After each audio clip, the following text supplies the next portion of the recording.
2021년 5월 12일 수요 예배를 드리겠습니다. 사랑과 은혜의 아버지 하나님, 5월 둘째 주 수요일 예배의 시간을 맞이하게 하시니 참 감사합니다. 우리는 오늘도 바쁘게 하루를 살고 있습니다. 이 시간 우리의 영혼이 더욱 주님께 향하게 하시고 어긋나고 그릇된 영혼이 다시 제자리를 찾아가는 시간이 되게 하옵소서. 예수님의 이름으로 기원하옵나이다. 아멘. 찬송가 313장입니다.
다 함께 기도하겠습니다. 사랑과 은혜가 풍성하신 아버지 하나님, 주님께 예배드릴 수 있는 은혜를 베풀어 주시니 참으로 감사합니다. 주님께서 주신 오늘이라는 하루는 분명한 선물입니다. 그러나 우리는 그 선물을 풀어보지도 못한 채 방구석에 처박아 놓곤 했습니다. 시간이 없다는 이유로 뜯어보지 않았고 뜯어봤자 별것도 없을 것이다 라고 생각하며 오늘이라는 선물을 그냥 보내버리고 말았습니다. 이제 마음의 분주함을 내려놓고 주님께서 주신 선물을 열어보려 합니다. 이 시간 성령님께서 우리를 이끌어 주셔서 주님의 선물을 잘 분별하고 그 선물의 은혜와 기쁨을 마음껏 누리게 하옵소서. 예배당 내부 공사를 마치고 이제 예배를 위한 기구들이 들어오고 있습니다. 이제 하나하나 예배소의 모양새를 갖춰가고 있습니다. 예배를 위하여 우리가 준비하는 모든 것들에 부족함이 없도록 주님께서 도와주십시오. 사람의 머리로는 생각할 수 없는 일들이 너무나 많습니다. 주님께서 지혜를 주셔서 주님께 크게 누추하지 않은 예배소가 될 수 있도록 우리를 도와주옵소서. 오늘도 삶의 전선에 나가 힘써 일하는 성도들을 기억하시고 그들에게 풍성한 은혜를 내려 주옵소서. 돈을 버는 일은 언제나 힘들고 어렵습니다. 우리는 살기 위해서 모욕을 감수하고 살기 위해서 어려움을 견뎌내고 있습니다. 하루하루 버티듯 살아가던 우리를 불쌍히 여기시고 오늘을 견디고 내일을 맞이할 수 있도록 성령님께서 새 힘을 주옵소서. 이제 주님의 말씀을 듣습니다. 인간의 말이 하나님의 말씀으로 변화하는 기적의 시간이 되게 하옵소서. 하나님의 뜻을 분별하고 그 말씀을 영혼판에 새기는 귀하고 귀한 시간이 되길 간절히 소망하오며 예수님의 이름으로 기도드립니다. 아멘. 오늘 우리에게 주시는 하나님의 말씀은 구약성경 역대하 20장 1절부터 13절까지의 말씀입니다. 구약성경 역대하 20장 1절부터 13절까지의 말씀. 이제 봉독하겠습니다. 하나님의 말씀을 경청하십시오. 그 후에 모압 자손과 암몬 자손들이 마온 사람들과 함께 와서 여호사밧을 치고자 한지라. 어떤 사람이 와서 여호사밧에게 전하여 이르되 큰 무리가 바다 저쪽 아람에서 왕을 치러 오는데 이제 하사손 다말 곧 엔게디에 있나이다 하니, 여호사밧이 두려워하여 여호와께로 낯을 향하여 간구하고 온 유다 백성에게 금식하라 공포하매, 유다 사람이 여호와께 도우심을 구하려 하여 유다 모든 성읍에서 모여와서 여호와께 간구하더라. 여호사밧이 여호와의 전 셋들 앞에서 유다와 예루살렘의 회중 가운데 서서 이르되 우리 조상들의 하나님 여호와여, 주는 하늘에서 하나님이 아니시니이까 이방 사람들의 모든 나라를 다스리지 아니하시나이까. 주의 손에 권세와 능력이 있사오니 능히 주와 맞설 사람이 없나이다. 우리 하나님이시여, 전에 이 땅 주민을 주의 백성 이스라엘 앞에서 쫓아내시고 그 땅을 주께서 사랑하시는 아브라함의 자손에게 영원히 주지 아니하셨나이까. 그들이 이 땅에 살면서 주의 이름을 위하여 한 성소를 주를 위해 건축하고 이르기를, 만일 재앙이나 난리나 견책이나 전염병이나 기근이 우리에게 임하면 주의 이름이 이 성전에 있으니 우리가 이 성전 앞과 주 앞에 서서 이 환난 가운데서 주께 부르짖은즉 들으시고 구원하시리라 하였나이다. 옛적에 이스라엘이 애굽 땅에서 나올 때에 암몬 자손과 모압 자손과 세일산 사람들을 침노하기를 주께서 용납하지 아니하시므로 이에 돌이켜 그들을 떠나고 멸하지 아니하였거늘, 이제 그들이 우리에게 갚는 것을 보옵소서. 그들이 와서 주께서 우리에게 보신 주의 기업에서 우리를 쫓아내고자 하나이다. 우리의 하나님이여, 그들을 징벌하지 아니하시나이까. 우리를 치러 오는 이 큰 무리를 우리가 대적할 능력이 없고 어떻게 할 줄도 알지 못하옵고 오직 주만 바라보나이다 하고, 유다 모든 사람들이 그들의 아내와 자녀와 어린이와 더불어 여호와 앞에 섰더라. 아멘.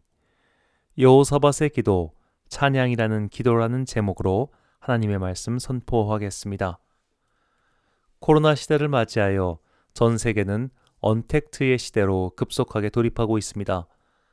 통신기술의 엄청난 발달로 이제는 세계 어디서든 화상통화가 가능하게 되었고, 아마 우리가 살아있는 동안 입체 영상통화도 가능하게 될 것입니다. 특히 버추얼 리얼리티, VR의 세계는 집안에서 전 세계를 여행하는 듯한 경험을 선사해 줄 겁니다. 그렇다면 앞으로 교회도 이런 방향으로 가게 될까요? 교회 예배도 VR 안경을 쓰고 집안에 앉아드리며 현장감을 느낄 수 있을까요? 저는 불가능하다고 생각합니다. 콘서트를 VR로 즐길 수 있고 박물관도 증강현실로 즐길 수 있지만 예배는 이에 대해 매우 제한적입니다. 왜냐하면 예배는 보는 게 아니라 드리는 것이기 때문입니다. 비대면 언택트 시대가 도래했음에도 불구하고 교회는 계속해서 현장 예배를 고집하고 있습니다. 많은 사람들은 쟤들은 왜 저렇게 난리를 떠냐고 말합니다. 신학자들도 이제는 언택트 성만찬까지 가능하다고 말을 합니다. 그러나 저는 이것에 동의하기 어렵습니다. 예배는 수동적인 시간이 아니라 매우 능동적인 시간이기 때문입니다. 예배의 능동적 참여를 아는 사람들은 가만히 앉아있기가 참 어렵습니다. 이것은 마치 사랑하는 사람과 화상통화를 할 수 있음에도 그걸로만 만족하지 못하고 반드시 만나야 하는 연인들의 마음과 같습니다. 예배를 드리는 마음이 이와 똑같습니다. 보는 것만으로는 만족이 되지 않습니다. 듣는 것만으로는 충족이 되지 않습니다. 우리는 능동적으로 예배를 드릴 때의 기쁨을 알고 있습니다. 예배의 모든 순서 중 회중이 가장 능동적으로 드리는 순서가 바로 찬양입니다. 특히 혼자서 찬양할 때가 아니라 온 회중이 입을 맞춰 찬양을 드릴 때 그 기쁨과 감동을 맛본 사람은 누구나 흠모할 수밖에 없습니다. 교회 용어 중 할렐루야란 말이 있습니다. 이것은 찬양하다라고 번역하는 히브리어 할랄의 변형입니다. 여호와를 찬양하라. 이 말이 할렐루야입니다. 이 할랄이란 단어는 구약 성경에서 142번 사용되었는데 이 단어를 가지고 처음으로 하나님을 찬양한 사람은 다윗입니다. 사무엘하 22장 4절입니다. 내가 찬송받으실 여호와께 아뢰리니 내 원수들에게서 구원을 받으리로다. 아멘. 할랄은 축제의 함성을 울리다 라는 뜻입니다. 그 정도로 크고 격하게 소리를 높여서 어떤 대상을 노래하는 것이 할랄입니다. 그렇다면 그 누구도 아닌 어째서 다윗부터 이렇게 할랄이라는 찬양을 드렸을까요? 성경에 나온 수많은 인물들 중 우리가 가장 입체적으로 알 수 있는 인물이 다윗입니다. 다윗은 마냥 선한 사람은 아니었습니다. 그는 여러 가지 욕망을 지닌 인간이었습니다. 그는 찬란한 성공도 겪었고 엄청난 실패도 경험했습니다. 고난도 알고 성공도 알았습니다. 한마디로 인생을 전쟁에 비유한다면 산전수전, 공중전, 지상전, 해상전, 침투전 등 온갖 것을 겪은 사람입니다. 우리가 잘 알다시피 사무엘하 22장은 시편 18편과 같은 찬양입니다. 사무엘서의 기자가 다윗의 인생을 마무리할 즈음인 22장에 어째서 18편을 배치해뒀을까요? 다윗의 인생이 할렐루야였기 때문입니다. 그는 좋은 환경에서 태어나 금숟가락 물고 인생의 모진 고난 없이 살아온 사람의 찬양이 아니었습니다. 그의 할렐루야는 힘이 담겨 있었습니다. 그의 할렐루야는 인생의 고백이었습니다. 그 할렐루야가 있었기 때문에 다윗의 인생에 모진 역경이 있을 때마다 그는 버티면서 살할 수 있었습니다. 즉 다윗의 인생을 할렐루야가 지켜줬고 그래서 다윗의 인생 고백은 할렐루야였습니다. 이처럼 찬양은 우리의 힘이 됩니다. 찬양을 부를 때 우리 안에는 분명히 어떤 힘의 작용이 일어납니다. 그 힘은 때로는 인간의 단순한 감정과 비슷해 보이기도 합니다. 마치 대형 콘서트장에 가서 소위 떼창을 부를 때 그 속에 있는 사람들은 동질감을 느끼고 큰 힘을 받는 것과 비슷해 보입니다. 그런 면에서 분명히 찬양을 부르는 것과 노래를 부르는 것은 외견상 별 차이가 없어 보입니다. 그러나 이것은 기쁠 때만 그렇습니다.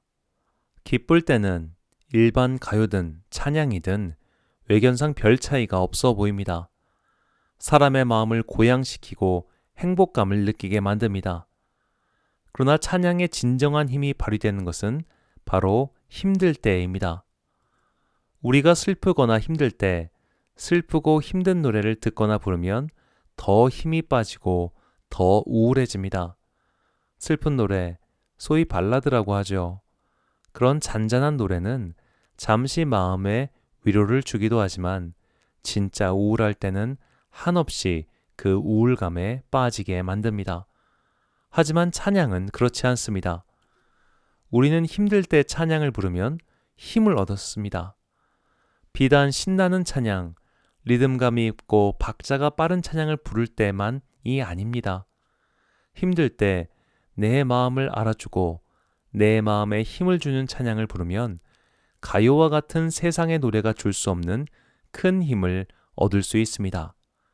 찬양의 진정한 가치는 고난과 역경을 만났을 때 발휘됩니다. 오늘 본문의 이야기는 찬양이 지닌 놀라운 힘을 전해주고 있습니다. 우리가 지난주 살펴본 아사 왕이 죽고 그의 아들 여호사밧이 왕위에 올랐습니다. 여호사밧은 다행히도 아버지 아사와 같이 하나님 보시기에 선한 길을 택했습니다. 그러나 그의 오점은 북이스라엘의 아합 왕가와 혼인을 맺고 그들과 동맹을 택한 것이었습니다. 그 일로 여호사밧은 전쟁을 치렀고 죽을 뻔하기도 했습니다. 그래서 여호사밧은 선지자 예후에게 크게 혼이 나기도 했습니다. 역대하 19장 2절입니다. 하나니의 아들 선견자 예후가 나가서 여호사밧 왕을 맞아 이르되 왕이 악한 자를 돕고 여호와를 미워하는 자들을 사랑하는 것이 옳으니이까 그러므로 여호와께로부터 진노하심이 왕에게 임하리이다. 자, 이런 일도 있었지만 여호사밧은 악한 일보다 선한 일을 더 많이 했습니다. 여호사밧은 나라 곳곳에 있는 아세라 목상을 없애고 백성들의 마음이 하나님께로 모아지도록 많은 노력을 기울였습니다. 그러던 중 모압과 암몬 자손이 힘을 모아 유다로 쳐들어왔습니다. 이 위기에서 벗어나기 위해 여호사밧은 온 나라에 금식을 선포하고 여호와께 기도드립니다. 본문 12절입니다. 우리 하나님이여 그들을 징벌하지 아니하시나이까 우리를 치러 오는 이 큰 무리를 우리가 대적할 능력이 없고 어떻게 할 줄도 알지 못하옵고 오직 주만 바라보나이다 하고 이렇게 위로부터 아래의 백성들까지 온 힘을 다해 여호와께 기도하였습니다. 그때 하나님께서는 레위 사람 야하시엘을 통해 유다 백성들에게 두려워하지 말라고 말씀하십니다. 그 말씀을 듣고 온 백성이 여호와를 경배하였고 레위 사람들은 크게 하나님을 찬송합니다. 역대하 20장 19절과 21절 말씀입니다. 그앗 자손과 고라 자손에게 속한 레위 사람들은 서서 심히 큰 소리로 이스라엘 하나님 여호와를 찬송하니라. 백성과 더불어 의논하고 노래하는 자들을 택하여 거룩한 예복을 입히고 군대 앞에서 행진하며 여호와를 찬송하여 이르기를 여호와께 감사하세 그의 인자하심이 영원하도다 하게 하였더니 아멘. 위기의 순간에 찬송했습니다. 축제를 버릴 수 없는 순간에 축제의 함성을 올렸습니다. 그렇게 찬송을 부르며 앞으로 전진했습니다. 그러자 그들은 이겨버렸습니다. 그들이 한 일은 세상의 눈으로 볼 때 그냥 노래 부르기였습니다. 그러나 그 노래의 대상은 사랑하는 연인을 위한 노래도 아니었고 자신의 감정을 만족시키는 노래도 아니었습니다. 하나님을 향한 뜨거운 함성이었고 고백이었으며 믿음의 포효였습니다. 그래서 유다 백성은 여호와께 찬양함으로 승리를 거둔 그 잔소를 찬양이라고 불렀습니다. 역대하 20장 26절입니다.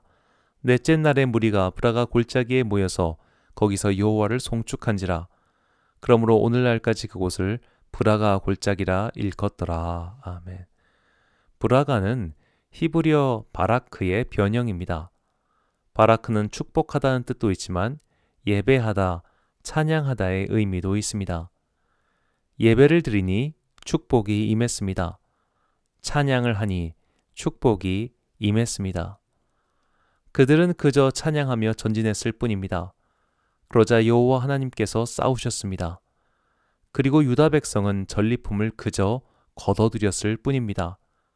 이것이 찬양하는 자에게 임하는 복이며 할렐루야를 외쳐야 하는 이유입니다. 우리는 흔히 찬양을 곡조가 있는 기도라고 말합니다. 찬양이 훌륭한 기도인 것은 찬양의 가사를 내가 쓰지 않았기 때문입니다. 만약 찬양 가사를 전부 내가 써서 내가 부른다면 그것은 용비어천가나 자화자찬이 되기 십상일 겁니다. 인간은 누구나 자기 자신에게는 관대합니다. 그래서 오히려 기도를 많이 하는 분들이 자아가 유독 강한 이유가 여기에 있습니다. 성령에 이끌린 기도는 굳어진 자아를 깨트립니다. 바른 기도는 더욱 하나님 닮은 성품으로 우리를 이끌어갑니다. 그러나 자아 도취적인 기도는 내 의만 강화시키고 오히려 비뚤어진 성품을 고착화시킬 염려가 있습니다. 하지만 찬양의 가사는 내가 쓴 것이 아니기 때문에 어느 순간 가사가 입에 탁 걸릴 때가 있습니다. 내 본심은 이걸 고백하고 싶지 않을 때 이 가사를 부르기가 싫습니다. 그런데도 어쩔 수 없이 그것을 부를 때 그럼으로써 우리의 비뚤어진 자아는 조금씩 깨지고 바르게 자라게 됩니다. 신앙과 신앙 행위를 구별짓자면 신앙은 예수 그리스도를 나의 구세주로 믿는 것이며 신앙 행위는 내가 믿는 그분을 따라 살기 위한 노력입니다. 저는 신앙행위를 다음과 같이 종류로 구분지어 봤습니다. 성경 읽기, 기도, 봉사, 찬양, 헌금입니다. 성경은 하나님의 계시입니다. 감춰져 있던 이 세상의 비밀이 밝히 드러난 것이 계시이며 이 계시의 책이 성경입니다. 우리는 성경을 읽음으로 하나님의 뜻을 알게 됩니다. 우리는 기도할 때마다 하나님의 응답을 듣기 원하지요. 생경한 하나님의 음성을 듣고 싶어 합니다. 모든 종교는 신의 존재를 확인하는 그 음성을 듣기 원한다고 볼 수 있습니다. 그러나 이마저 저 두꺼운 성경 안에 하나님의 음성이 다 들어 있습니다. 그 안에 하나님의 뜻이 담겨 있으며 우리가 무엇을 해야 하는지 알려주고 계십니다. 어쩌면 우리는 성경 읽기에 너무 게을러서 그냥 기도를 통해 간단히 그분의 뜻을 알고 싶어 하는 것은 아닐까요? 두 번째 신앙행위는 기도입니다. 기도란 무엇이며 기도를 어떻게 해야 하는지에 대해선 계속해서 살펴보고 있으므로 앞으로도 함께 공부하겠습니다. 세 번째는 봉사입니다. 우리는 봉사함으로써 더 예수님을 닮아가며 그분을 따라 살게 됩니다. 봉사하지 않으면 우리의 자아는 여전히 나인 채로 남아있기 십상입니다. 내가 나로 남아있는 한 나는 온전히 예수 그리스도를 따라서 사는 사람이라고 할 수 없습니다. 봉사를 하면 반드시 마음에 들지 않는 사람을 만납니다. 그 사람과의 만남과 부딪힘을 통해 우리의 자아는 깎아 나갑니다. 그렇게 깎인 자아는 마침내 주님께서 보실 때 아름다운 옥구슬 같은 영혼으로 변화됩니다. 이른바 절차 탁마가 되는 것이죠. 네 번째는 헌금입니다. 헌금에 대해서는 여러 차례 말씀드렸습니다. 우리는 돈이라고 하는 강력한 유혹을 과감히 포기하고 주님께 10분의 1을 바침으로 한층 성숙한 영혼이 되는 겁니다. 헌금의 훈련은 신앙생 행위의 시작이며 동시에 완성이기도 합니다. 다섯 번째가 오늘의 주제인 찬양입니다. 찬양은 내가 한 말이 아니라 다른 이의 고백입니다. 그 고백을 함께 읊조림으로 나는 하고 싶지 않은 고백을 하며 영혼의 모난 부분이 갈리게 되는 것이죠. 이런 대표적인 찬양이 찬송가 324장 부름받아 나선 이 몸입니다. 이 찬양의 가사 1절이 유명하죠. 부름받아 나선 이 몸 어디든지 가오리다. 솔직히 말해서 어디든지 부르면 우리가 갈 수 있을까요? 그럴 것이라고 단언하는 사람은 아마 힘든 곳을 안 가본 사람일 겁니다. 특히 지금처럼 도시화된 현대에는 아무리 부름받아도 아무 곳이나 가기 어렵습니다. 하지만 이런 찬양을 반복해서 부름으로써 지금은 갈 수 없지만 그리고 솔직히 갈 마음도 없지만 조금씩 그 마음을 허무는 겁니다. 찬양의 가사를 가장 먼저 그리고 가장 자세히 보고 듣는 사람은 바로 나 자신입니다. 이렇게 찬양을 함으로써 우리는 변화됩니다. 이 변화야말로 기도와 신앙 행위의 궁극적 목적입니다. 그래서 찬양은 곡조 있는 기도이며 예수 그리스도를 닮고자 하는 모든 성도가 해야만 하는 신앙의 훈련입니다. 기도원에 흔히 붙어있는 문구 중 하나가 기도는 만사를 변화시킨다입니다. 물론 기도는 우리 외부의 환경을 변화시키기 위해 하는 행동입니다. 내 힘으로 다 변화시킬 수 있다면 뭐하러 기도하겠습니까? 기도는 외부 환경을 변화시키기 위해 하는 신앙의 행위입니다. 그런데 정말로 기도가 만사를 변화시키던가요? 그렇지 않습니다.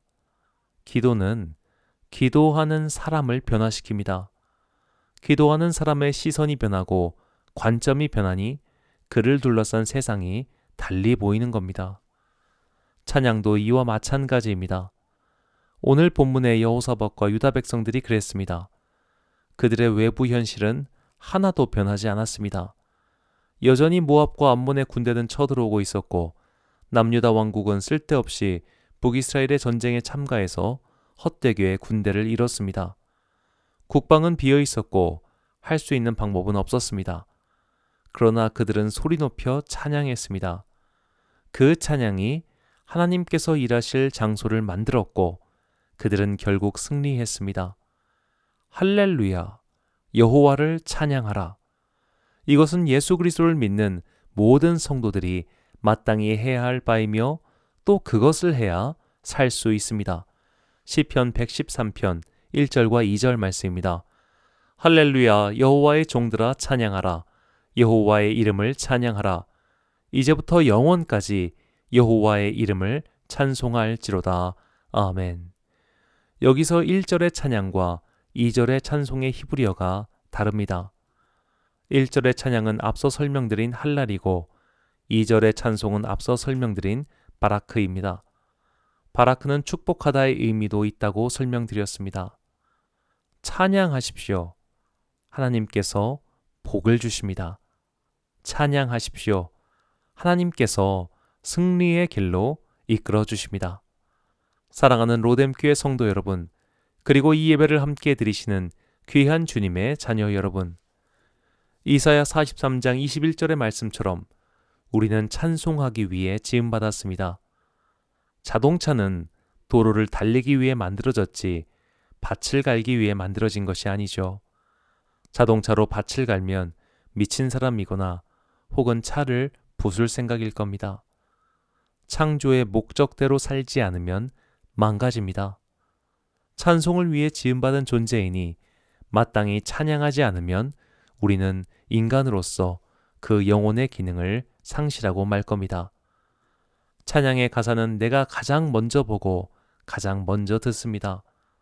찬양은 누군가에게 자랑하기 위한 행위가 절대 아닙니다. 그것은 어쩌면 하나님께 들려드리기 위한 행위도 아닐지 모릅니다. 찬양은 나를 변화시키는 기도입니다. 찬양을 함으로써 우리는 변화됩니다. 바로 하나님께 예배드리며 하나님의 복을 받을 수 있는 존재로의 변화 말입니다. 끝까지 찬양하십시오. 도저히 고백하기 힘든 가사의 찬양이라면 더욱 좋습니다. 그렇게 찬양은 우리의 고집을 꺾고 아집을 부수고 죄를 조금씩 깎아서 없어지게 만들 겁니다. 그때 우리는 비로소 예수님을 더 닮은 영혼으로 변화될 것이며 우리는 세상을 달리 보게 될 것입니다. 그날을 위하여 오늘 더 열심히 찬양하는 여러분과 제가 되시길 간절히 축원합니다. 기도하겠습니다. 사랑과 은혜가 풍성하신 아버지 하나님, 우리는 찬양하기 위해 만들어졌습니다. 찬양하기 위해 태어났습니다. 우리가 찬양할 때 하나님께서는 우리의 예배를 받으시고 우리에게 복을 주심을 믿습니다. 찬양이라는 기도를 통해 우리의 영혼은 깎여나갈 것입니다. 모난 부분은 조금씩 사라지고 마침내 조금 더 주님 닮은 모습으로 변하게 될 것입니다. 그날을 바라보며 오늘 자신의 자리에서 곡조 있는 찬양의 기도를 드리는 주의 자녀가 되게 하옵소서. 여호사밧과 남유다는 군대를 동원하지 않고 오직 찬양으로서 외적을 물리쳤습니다. 찬양은 기적을 일으키는 힘이 있다는 것을 알려주시니 참 감사합니다. 이제 찬양하겠습니다. 비록 그 가사가 우리의 마음을 불편하게 하고 입술이 떨어지지 않게 만든다고 할지라도 힘써 찬양하겠습니다. 내 마음에 들지 않는 찬양일수록 더욱 열심히 하겠습니다. 그럼으로써 우리의 영혼이 조금 더 주님 닮은 영혼으로 변화될 수 있도록 주께서 우리를 도와주옵소서. 이 모든 말씀 찬양받기 합당하신 우리 구주 예수 그리스도의 이름으로 기도드립니다. 아멘. 찬송가 412장입니다.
주기도문 하심으로 수요예배 마치겠습니다. 하늘에 계신 우리 아버지, 아버지의 이름을 거룩하게 하시며 아버지의 나라가 오게 하시며 아버지의 뜻이 하늘에서와 같이 땅에서도 이루어지게 하소서. 오늘 우리에게 일용할 양식을 주시고 우리가 우리에게 잘못한 사람을 용서하여 준 것 같이 우리 죄를 용서하여 주시고 우리를 시험에 빠지지 않게 하시고 악에서 구하소서. 나라와 권능과 영광이 영원히 아버지의 것입니다. 아멘.